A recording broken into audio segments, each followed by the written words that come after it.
오늘은 성숙의 여정 바울이라는 제목으로 함께 말씀을 나눠보고자 합니다. 저는 결혼하기 전까지 한 번도 해외여행이라는 것을 가본 적이 없습니다. 선교로 해외에 나간 적은 있었는데 제가 35살에 결혼을 했으니 35년 동안 해외를 나간 경험은 있었으나 여행을 간 경험은 없었습니다. 결혼하고서 처음으로 이 해외여행이란 걸 처음으로 경험해 보게 되었습니다. 하나님의 은혜로 좋은 아내를 만나 여행을 위하여 비행기도 타보는 그런 은혜를 누리게 되었습니다. 여행을 갈 때 사람들은 많은 것들을 준비하고 계획을 세웁니다. 먼저 어떤 나라를 갈지 알아보겠죠? 그 다음 뭘 알아볼까요? 비행기 시간을 한번 알아볼 것 같습니다.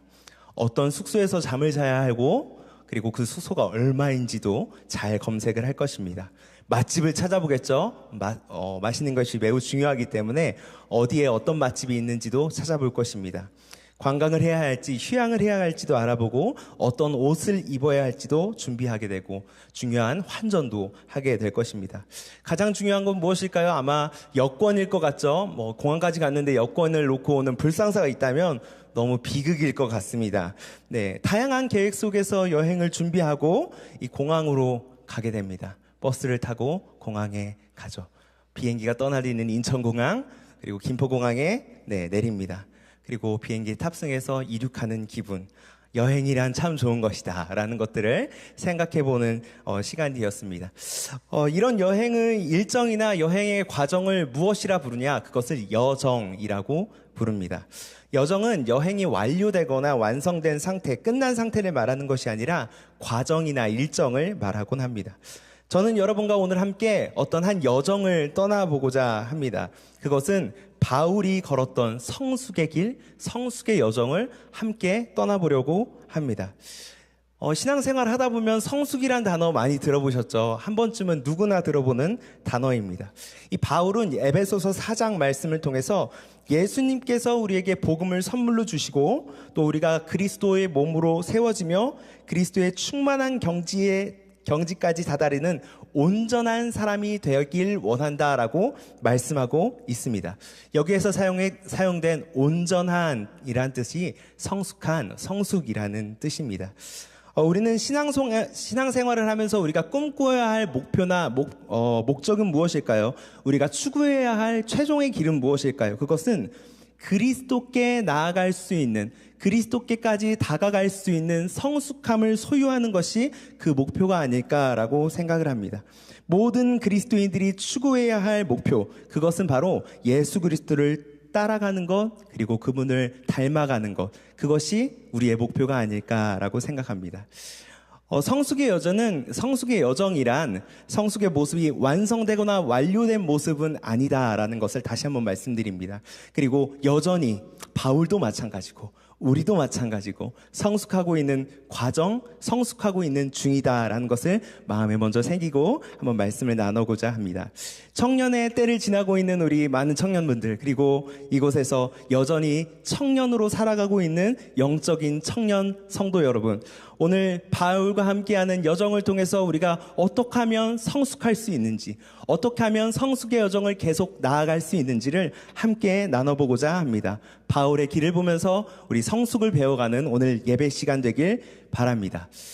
바울과 같이 우리는 성숙하기 위해서 어떻게 해야 될까요? 어떤 길을 가야 할까요? 첫 번째는요, 예수님을 만나는 길을 가야 합니다.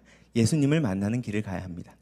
본문 1절에서 이 그러니까 바울이 변화되기 전 모습이죠. 사울을 묘사하는 표현은 이렇습니다. 위협하고 살기를 띠고 있었다라는 것입니다. 사람이 살기를 띠고 있다라는 것을 가장 잘 알아맞출 수 있는 신체의 부위는 무엇일까요? 아무래도 눈이 아닐까라는 생각이 듭니다. 무엇인가 중독되어 있고 집착되어 있는 것이 있다면 눈빛에 많이 드러날 수 있는 것 같습니다. 사람들은 그래서 눈을 보면 그 사람의 마음을 안다고 하고 눈을 마음의 거울이라고도 표현을 하고 있습니다. 그러니까 바울을 보는, 사울을 보는 사람들은 그가 무엇인가 집착했다라는 것을 알 수 있었을 것입니다.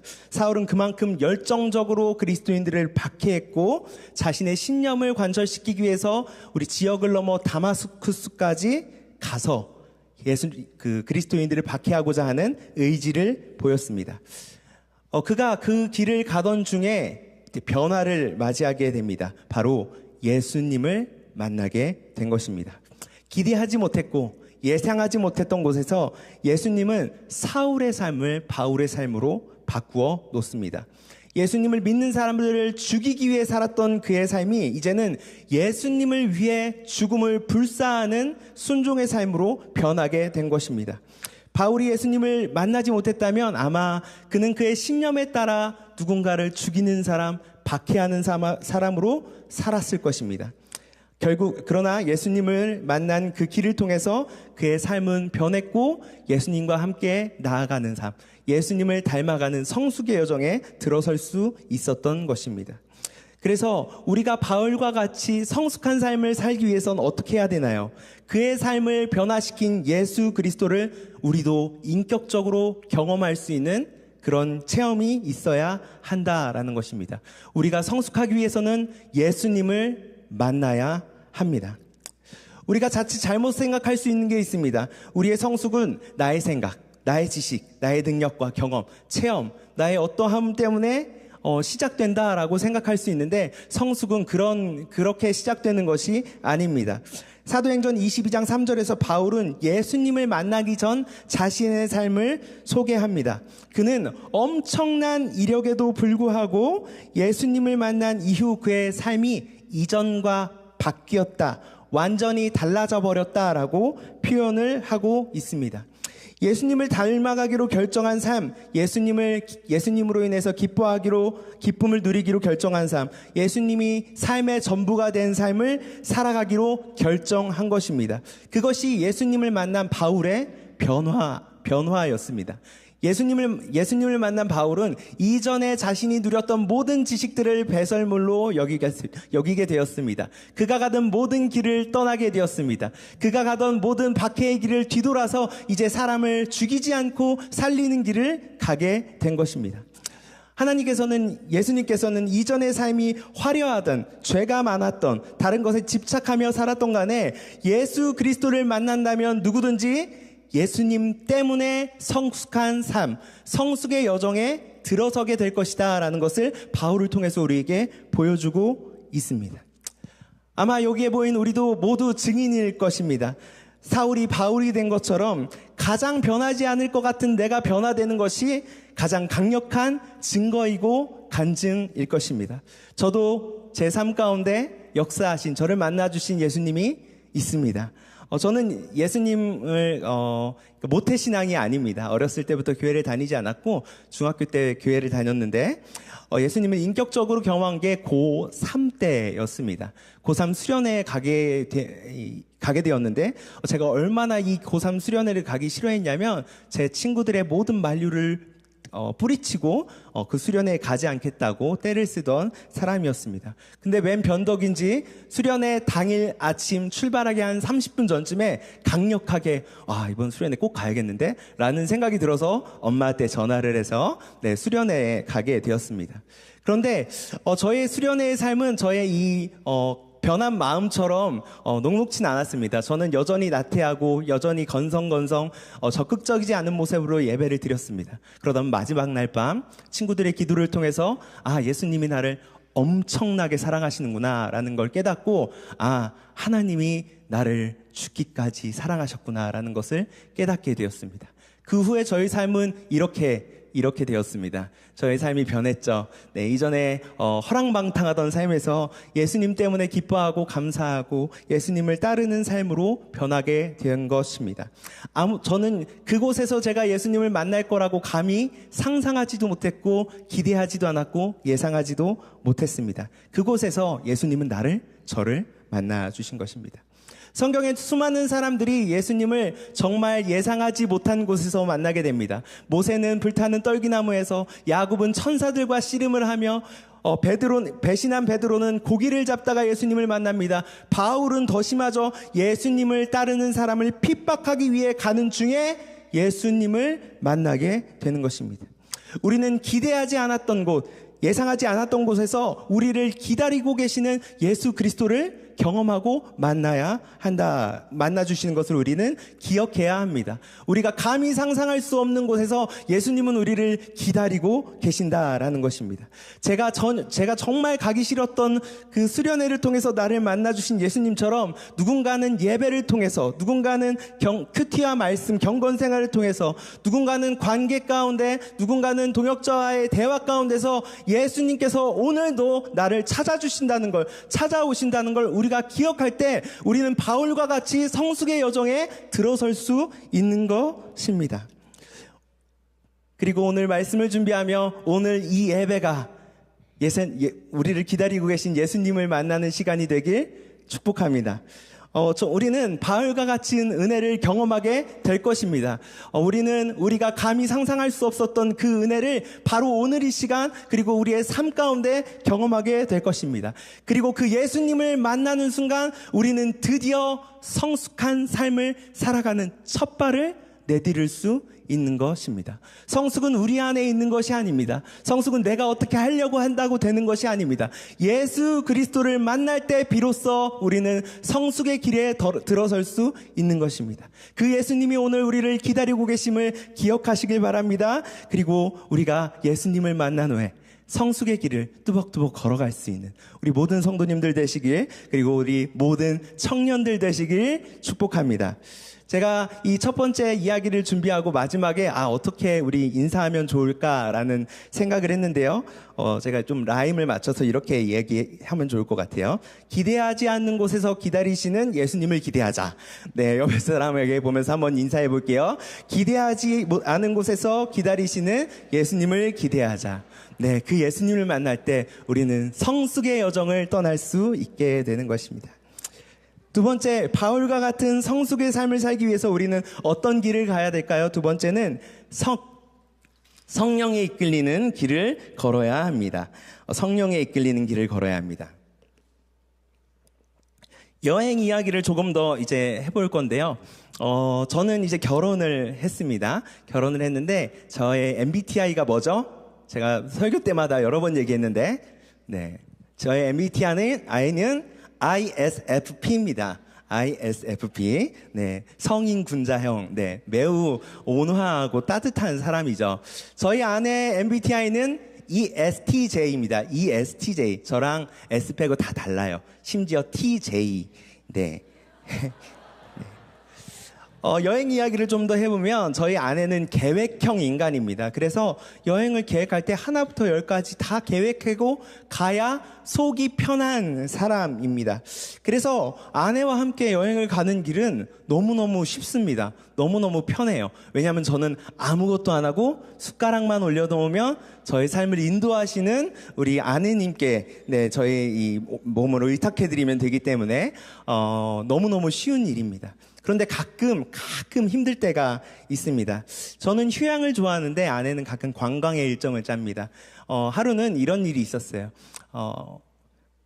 여행을 가서 걷기 시작했는데 온몸이 땀에 다 젖을 때까지 걸었던 일이 있었습니다. 제가 그 이후부터 아내의 이제 여행 계획에 태클을 걸기 시작했습니다. 저도 가끔 거부하기 시작을 한 거죠. 아내의 계획대로 가면 편한데 힘든 일정이 좀 눈에 보인다 그럼 이거 안 해, 저거 안 해 하면서 아내의 일정에 이제 태클을 걸기 시작했습니다. 그런데 아내의 일정을 거절하면 보통 이런 일이 벌어집니다. 숙소에서 쉬기, 숙소 근처에서 밥 먹기, 숙소 근처에서 놀다가 자기. 네, 보통 이런 일정으로 제가 이제 일정에 태클을 걸기 시작하면 이런 일이 벌어집니다. 여행을 왜 왔는지 의미도 잃은 채 그냥 그 시간에 만족하고 그냥 그 자체를 즐기려는 저의 모습을 보게 됩니다. 더 재미있고 의미있고 더 스펙타클한 여행을 가기 위해선 아내의 일정을 따라야 합니다. 그래야 이 여행 자체에 대한 의미를 우리가 찾을 수 있기 때문이죠. 물론 저는 이제 성숙한 남편이기 때문에 아내의 모든 일정에 이제 맞춰주려고 노력을 하고 있습니다. 저희가 여행을 갈 때 그래서 저는 아무 말도 하지 않는 게 최고 좋습니다. 모든 권한을 그녀에게 맡기고 모든 자아를 내려놓고 나를 이끌어 가시는 것을 기대하며 여행을 떠날 때 손쉬운 여정을 갈 수 있는 것입니다. 제가 바울의 이제 회심을 묵상하면서 되게 재미있는 점들을 발견을 하게 되었습니다. 바울이 예수님을 따르는 사람들을 잡기 위해서 대제사장들에게 공문을 받습니다. 그리고 사람들을 대동해서 이제 박해하러 갑니다.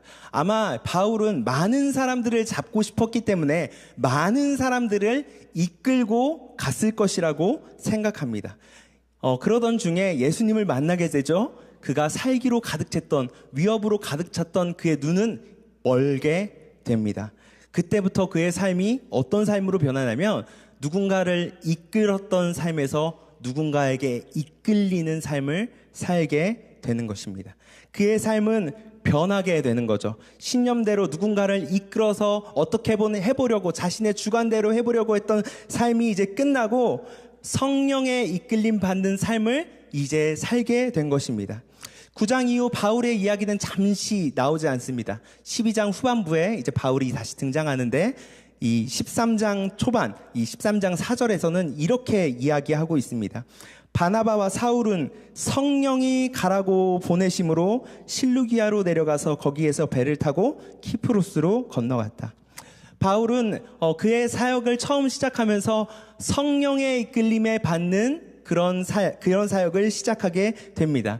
이 말씀뿐만 아니라 이 사도행전의 수많은 곳에 성령께서 말씀하시고 성령님께서 인도하시고 성령님께서 임하시고 성령의 매임으로 자신의 삶이 성령 안에 있다는 것을 끊임없이 고백하며 바울은 선교의 여정 그리고 그리스도인의 삶을 살아가고 있는 것입니다. 그렇다면 왜 우리는 성령님의 이끌림을 받아야 될까요? 왜 바울처럼 성령의 이끌림을 받아야 될까요? 그것은 요한복음 14장 26절에 해답이 있습니다. 요한복음 14장 26절 다 같이 한번 읽어보겠습니다. 시작.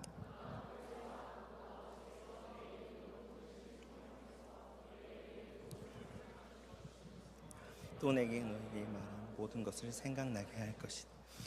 예수님께서는 승천하신 이후 성령님께서 우리 예수 그리스도를 따르는 자, 믿는 자들의 마음 가운데 성령님께서 함께 하실 것이다 라고 이야기합니다. 그리고 더 중요한 건 그 믿는 자들에게 모든 것을 가르치고 예수님을 닮아가고 예수님을 따르기 원하는 모든 사람들에게 그의 삶이 어떤 삶을 살아야 되는지, 그리스도인들은 어떤 삶을 살아야 되는지 기억하게 하시고 살아가게 하신다라고 말씀하고 있습니다.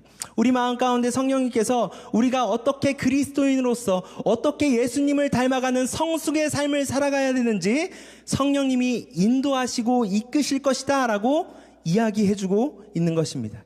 그리고 성숙의 길, 성령의 이끌리심을 받는 길을 걷는다면 우리가 소유하게 되는 성숙의 증거가 있습니다. 그것을 성령의 9가지 열매라고 이야기합니다. 갈라디아서 5장 22절부터 얘기하는 이 9가지 열매 무엇이 있을까요? 말씀을 한번 볼까요? 성령의 열매는 사랑과 화평과 인내와 친절과 선함과 신실과 온유와 절제입니다. 이런 것들을 막을 법이 없습니다. 성숙을 향해 나아가는 길은 내가 어떻게 주도해서 가는 길은 아닙니다. 우리 모든 그리스도인들을 인도하시는 성령 하나님의 인도하심에 주도권을 내어드릴 때 우리가 성숙한 삶을 살아갈 수 있도록 우리를 이끌어 주시는 것입니다. 우리가 열매 맺는 삶을 살아갈 수 있도록 우리를 인도하신다라는 것입니다. 단순하게 생각합시다. 성숙이라는 것, 성숙의 여정이라는 것은 어쩌면 우리가 생각하는 것만큼 복잡하거나 어려운 것이 아닐 수 있다라는 것입니다. 마치 제가 아내에게 여행의 모든 권한을 맡기는 것처럼 우리의 삶의 모든 권한을 성령 하나님께 위탁하고 우리가 그 말씀에 순종하고 그 음성에 귀 기울이며 살아가는 것, 그것이 바로 성령의 이끌림을 받는 삶, 성숙한 삶을 살아갈 수 있는 방법이 아닐까라고 생각할 수 있는 것입니다. 물론 성숙한 길에는 수많은 시행착오가 있겠죠. 바울도 있었고 베드로도 있었고 수많은 성경인물도 실수가 있었을 것입니다. 그러나 이 실수를 통해서 우리는 계속 나를 용납하시고 나를 지켜주시고 오늘도 내 마음의 문을 두드려 주시며 내 마음의 집을 청소하시는 그 성령 하나님의 인도하심에 따라 순종하며 살아갈 때 오늘은 내가 조금 더 예수님을 닮아갈 수 있겠구나 라고 생각할 수 있게 되고, 내 마음의 집이 조금 더 주님 안에서 깨끗해졌구나 라는 것을 깨달을 수 있게 되는 것입니다. 사랑하는 여러분, 우리가 성숙하기 원한다면 바울과 같이 성령의 이끌림에 따라 사시길 바랍니다.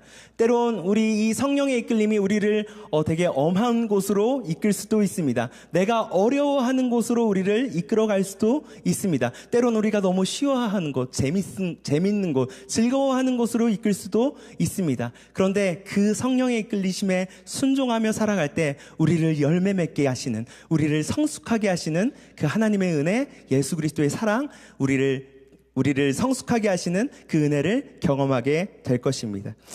우리 모든 이곳에 모인 우리 모든 청년이 성숙의 길에 접어들고 다가가길, 예수님 성령의 이끌림을 받는 삶을 살아가길 소망합니다.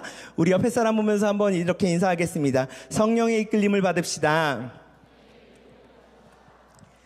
네, 바울과 같이 성숙을 위해서 우린 어떤 길을 가야 할까요? 세 번째, 사람을 세우는 길을 가야 합니다.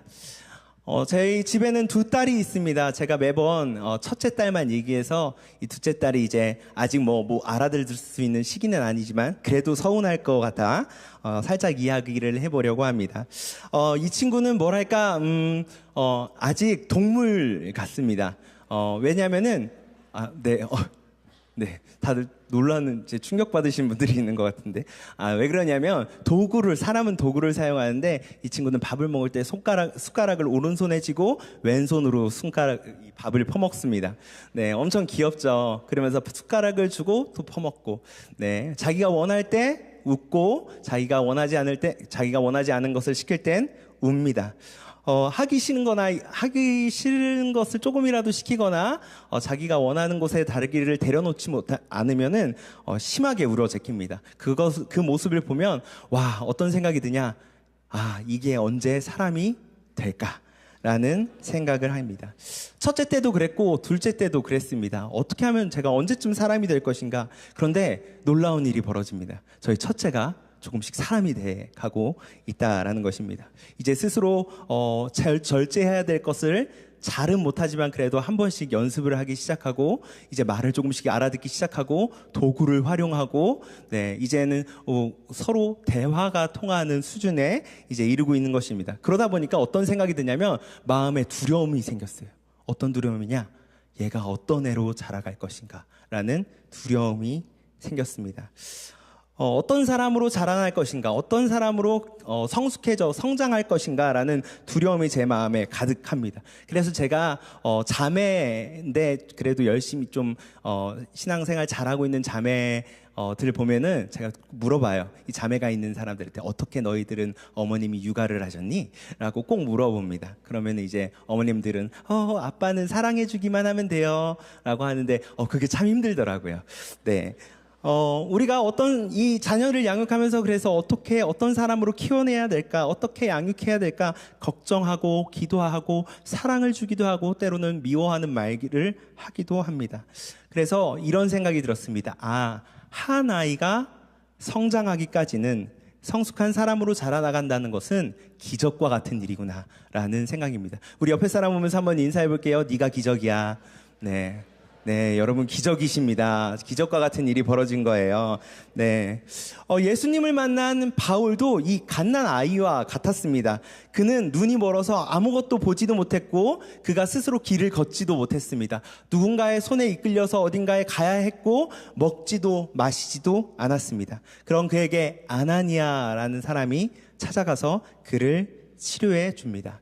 아나니아는 어떤 사람이냐면 하나님의 음성을 들은 사람입니다. 가서 바울을 치료해줘 라고 이야기를 들은 사람이에요.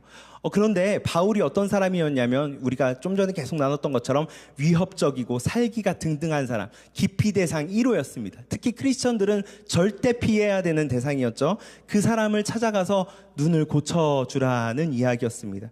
처음에는 아나니아가 하나님 얘 어떤 사람인지 아시죠? 라고 얘기했지만 하나님의 부르심과 하나님께서 바울의 세우심의 이야기를 듣고 순종하게 됩니다.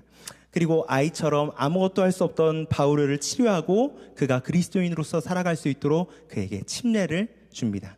근데 문제는 여기에서 끝나지 않습니다. 바울이 그리스도인으로서 살아가기 위한 문제는 그가 변화되고 있다, 변화되었다는 걸 아는 사람들은 그를 인정했지만 여전히 그는 공포의 대상이었다라는 것이죠.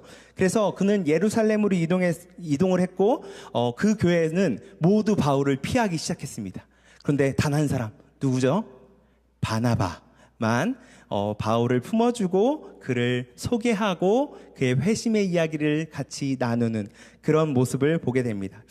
바울이 교회 안에서 온전히 자리 잡을 수 있었던 이유는 바울을 있는 모습 그대로 받아주었던 아나니아와 바나바, 그리고 그 얘기를 들은 교회의 모든 성도들이었을 성도들 때문이었습니다. 아나니아가 만약 하나님의 말씀에 순종하지 않았다면, 바나바가 바울을 두려워하고 있었다면, 교회 사람들이 그와 교제하기를 싫어했다면 아마 바울은 교회에서 자리 잡기 어려웠을 것입니다. 바울은 그들의 사랑과 목양으로 교회 안의 리더로 세워져 나갈 수 있었습니다. 사랑하는 청년 여러분, 제가 청년의 때는 많은 도움이 필요하다라는 생각을 하게 되었습니다. 바울에게 많은 사람들이 도움을 준 것처럼 우리 여러분에게도, 그리고 저에게도 많은 도움이 필요하고 앞으로도 필요할 예정입니다. 이런 얘기가 있죠. 아이 하나를 키우기 위해선 마을 전체가 필요하다라는 말을 제가 조금 바꿔서 이렇게 이야기하면 좋을 것 같아요. 한 명의 청년이 리더로 세워지기 위해서는 목장 전체가 필요하다. 좀 과장하면 한 명의 청년이 리더로 세워지기 위해서는 교회 전체가 필요하다. 우리는요, 도움을 주고 도움을 받아야 되는 사람입니다. 성숙한 바울과 같은 사람은 도움을 받고 또 누군가를 도울 수 있는 사람이다라는 것입니다.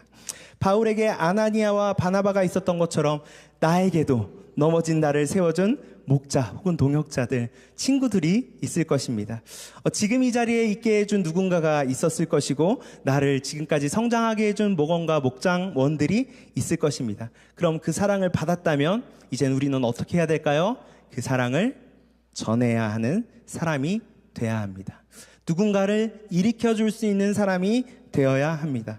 목장 가운데 혹은 주변에 마음이 넘어진 사람, 영적으로 쓰러진 사람, 관계의 어려움을 겪고 있는 사람, 상황과 환경에 눌린 사람들에게 다 찾아가 손을 내밀어 줄 수 있는 사람들이 되어야 합니다. 다시 그 사람들을 일으켜 세울 수 있는 담력과 용기, 그리고 성숙함이 우리에게 필요한 것입니다. 사랑하러 목양해 줄 때, 사랑하러 다가가 줄 때 그 친구는 다시 일어나 예수님을 바라볼 수 있는 힘을 얻게 될 것입니다. 제가 예전에 한 지체와 한 자매와 이런 이야기를 나눴습니다. 자기가 챙김받았던 막내 생활이 너무 그립다는 거예요. 언니들이 나를 챙겨주고 오빠들이 날 챙겨주고 장난도 많이 쳤던 그 시간들이 너무 즐겁고 너무 좋았는데 이제 언니가 되었어. 난 이제 언니가 되어서 이제 재미도 없고 너무 부담스러워. 어떡하지라고 이야기를 하는 것이었습니다. 그래서 제가 너무 그 이야기를 듣고 너무 황당하고 너무 답답해서 한 소리 했습니다. 야, 그 언니들도 부담스러웠어. 네. 맞죠. 그 언니들도 부담스러웠습니다. 그 사람들이 부담을 이겨내고 품어줬기 때문에 지금의 네가 있는 거야. 그리고 이제 네가 그 역할을 해야 해. 그것이 바로 하나님이 우리에게 주신 이 선순환 구조이고, 그 사람이 나에게 사랑을 베풀어준 이유야. 하나님을 사랑하고 예수님을 사랑함으로 나를 사랑했던 그 이유.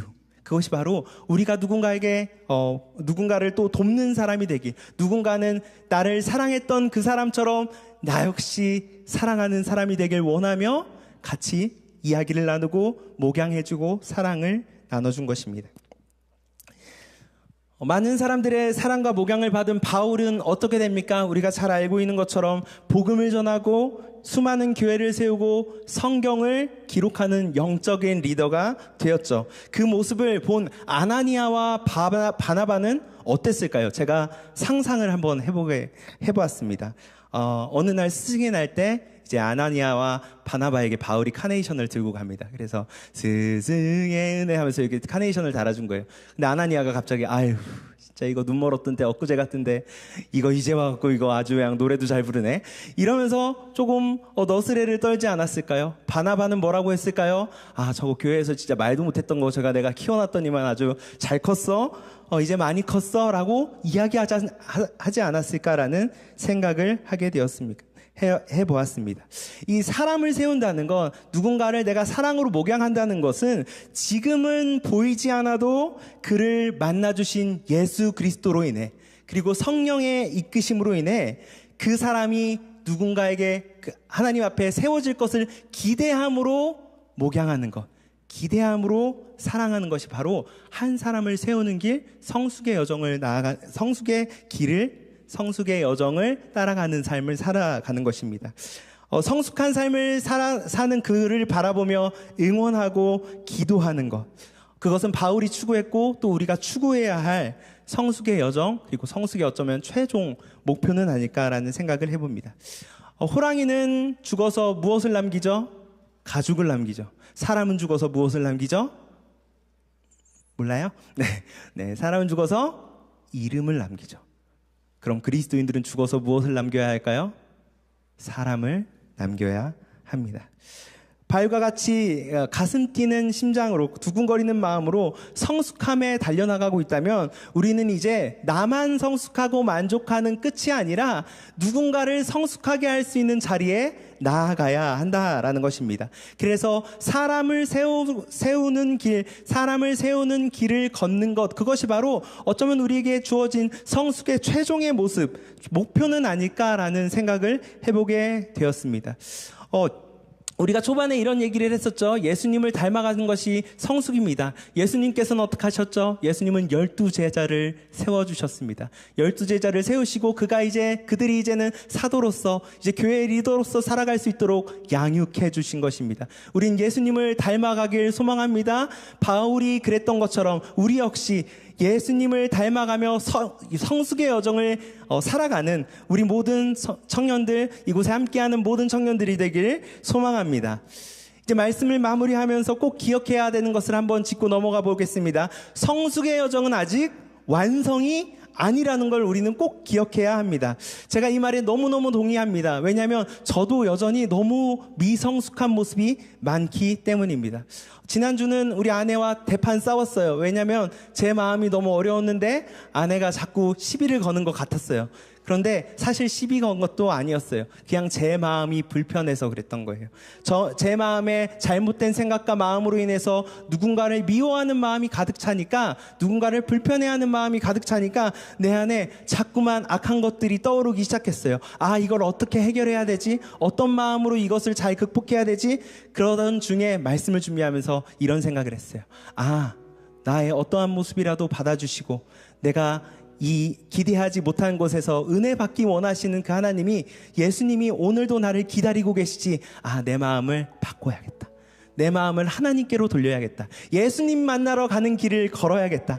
그 길을 걸을 때 우리 성령님께서 나를 인도하시고 나를 조금 더 괜찮은 사람으로, 조금 더 성숙한 사람으로 나를 인도해 주실 거야 라는 믿음이 생기게 된 거예요. 그래서 조금 마음을 누그러뜨리고 마음을 참고 이제 예수님을 찾게 됐어요. 기도하게 됐어요. 그 순간 제 안에 마음에 어떤 마음이 들었냐면, 아, 이것이 인내인가? 네, 이것이 하나님이 주시는 인내의 모습인가? 라는 것을 생각해 보게 되었어요.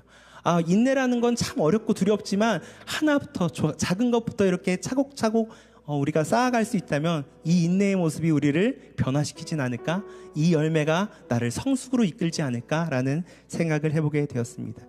사랑하는 여러분, 예수님을 닮아가는 삶은 성숙의 길은 완성된 길이 아니라 하나님 앞에 갈 때까지, 예수님 앞에 설 때까지 계속 걸어가야 되는 끊임없는 길입니다. 그리고 성숙하기 싫어하는 나의 마음과 성숙하고 싶어하는 이 마음이 서로 싸우고 계속 부딪히고 다듬어지는 것, 그것이 바로 성숙의 여정일 것입니다. 그렇게 우리는 예수님을 닮아가는 삶을 살아갈 수 있는 거죠. 치열하게 부딪히는 삶, 치열하게 전쟁 같은 삶, 죄와의 전쟁을 계속 선포하며 살아가는 삶이 우리가 성숙의 여정으로 나아가는 삶이라는 것입니다. 그 부딪힘, 그 전쟁 같은 삶이 올 때마다 우리는 어떤 모습으로 나아가야 합니까? 나를 기다리고 계신 예수님을 기억해야 합니다. 이 갈등 가운데 내가 상상할 수 없는 그 자리 가운데 내가 감히 상상할 수 없는 은혜를 주시는 그 예수님을 기억해야 합니다. 지혜가 없을 때 나에게 지혜를 주시고 그리스도인으로서 이 문제를 어떻게 해결해 나가야 되는지 이끌어 주시는 성령님의 도우심을 의지해야 합니다. 그리고 참된 방향으로 나아가는 나의 모습 가운데 주님, 내가 이제 나를 넘어서 누군가를 세울 수 있는 사람이 되길 소망하며 살아가는 것, 그것이 바로 바울이 걸었던 성숙의 여정이고 우리가 걸어야 할 성숙의 여정, 영원히 죽을 때까지 우리가 따라가야 할 예수님을 닮아가는 삶은 아닐까 생각해 보게 됩니다. 성숙의 여정의 가장 큰 축복은 무엇이냐? 성숙의 여정의 가장 큰 축복은 변하지 않을 것 같은 내가 변화되는 것입니다.